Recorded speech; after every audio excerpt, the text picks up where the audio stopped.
আপনার বাড়িতে 4 জন ভোটার, তাহলে আপনি কটা অরিজিনাল ফর্ম পাবেন? ঠিক আছে। এবার আপনি আপনার ফর্ম পাচ্ছেন কি পাচ্ছেন না, অন্যজনের ফর্ম দিয়ে দিলে কি করে বুঝবেন? এই ফর্মটাকে আমি 4টে পার্ট করেছি ফিল আপের জন্য, মানে সহজের জন্য আপনাদের সুবিধার্থে। এই টোটাল ফর্মটাকে আমি, এটা কি ফর্ম? গণনা ফর্ম।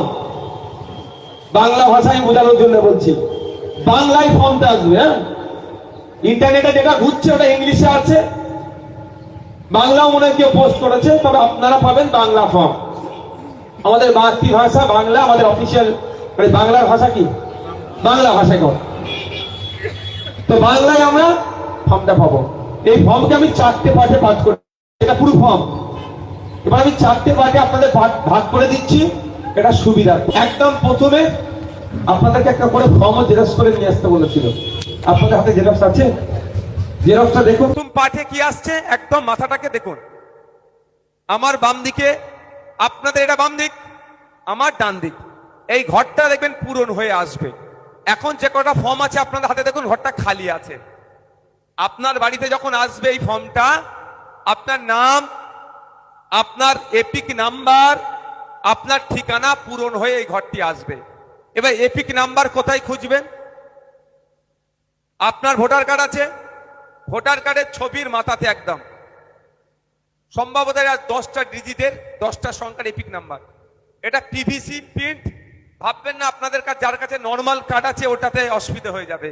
এটা এমএলএ বলে ভিআইপি নয়, এটাও অনেকের কাছে আছে এই কার্ড। হ্যাঁ, কিন্তু ছবির ওপরে সবার কি থাকবে? এপিক নাম্বার থাকবে। টোটালটা এখানে দেয়া থাকবে। দ্বিতীয় রুটটাতে কি আছে? আপনার ক্রমিক নম্বর, অংশ নম্বর, তার নাম, বিধানসভার নাম, রাজ্যের নাম, এটাও পূরণ হয়ে আসবে। ঠিক আছে, এটাও দ্বিতীয় ঘরটাও পূরণ হয়ে আসবে। তৃতীয় ঘরটা হচ্ছে একটা স্ক্যানার আছে, দেওয়া আছে, সরি কিউআর কোড। এটা স্ক্যানার দিয়ে করলে হয়ে যাবে, কিন্তু কিউআর কোডে আপনাকে হাত দিতে লাগবে না। আমি অনুরোধ করবো এই জায়গাটায় নাই কেউ না পেন নিয়ে খোঁজাখুঁজি করে। স্ক্যানের পার্টটাতে কেউ কিউআর কোডটাকে কেউ পেন দিয়ে খোঁজাখুঁজি করবেন না, এর ডিটেলস কিন্তু এইটার মধ্যে দেওয়া আছে।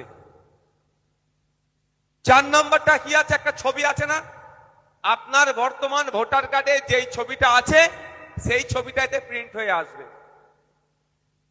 5 নম্বর যেটা আছে, এই পাঠে একটাই কাজ আপনার, সেটা কি? আপনার একটি ফটো, কালার ফটো এখানে লাগাতে হবে।